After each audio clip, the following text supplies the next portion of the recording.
So I got something super cool for you, Anna, for our new episode of The English Duck. I was thinking, do you know, are British and American English really that different? Like, I hear people talk about it all the time, but I don't know, is it just like a few words or is it much more than that? Oh, Adrian, I absolutely love this topic. It's like one of my favorites, really. The thing is, well, it's not just a few words. Not at all. It's definitely more. It goes deeper than that. But the interesting thing is they're still like totally mutually intelligible, right? It's not like they're completely different languages, which is cool. It's just like a spectrum of differences, A spectrum. Okay. So what's like the biggest difference then, if it's not just, a few words? Is it like pronunciation or grammar maybe, or like vocabulary really is the big one? Well, I mean, the biggest thing, like the most obvious one you'll notice straight away is definitely vocabulary. I mean, think about it. We've got so many everyday objects and they just have completely different names. Like, if you're in the UK, you take the lift, right? But in America, you're taking the elevator. And then for cars, a British car has a bonnet and a boot. But in the US, it's a hood and a trunk. It's totally different. And then, you go to a restaurant and you ask for chips in the UK, you're getting French fries in America. And crisps here are chips over there. It's wild. It's really wild how much that just, changes. Wow, that's a lot of like specific words just for, everyday stuff.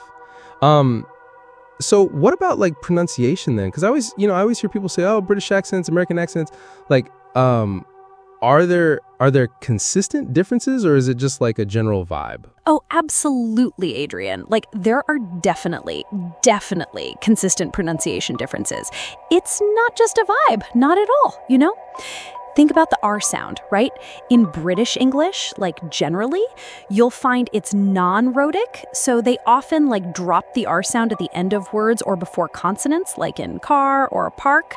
But in American English, it's almost always rhotic, so that R sound is really prominent, car, park.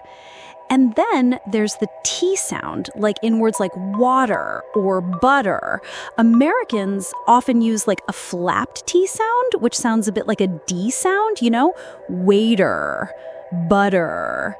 Whereas in British English, it's a much harder T sound, water, butter. It's a really noticeable difference. I mean, when you really listen for it.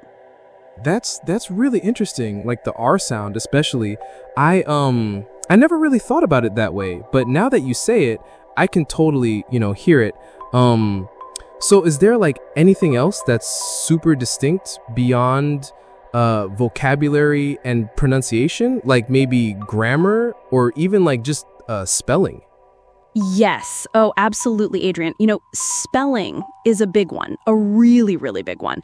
British English often keeps spellings closer to their French or Latin origins, whereas American English tends to simplify them, So color in the UK has a U, but in the US it's color. And then center in British English ends in RE, but it's AR. In American English, center. And you see it a lot with words ending in ISE or YSE. British English typically uses ISE for verbs like organize, but American English just about always uses IZE, organize. It's a super common difference. And then grammatically, we sometimes use past participles differently. British English might say, I've just got a new car using got, but American English usually says, I've just gotten a new car using gotten.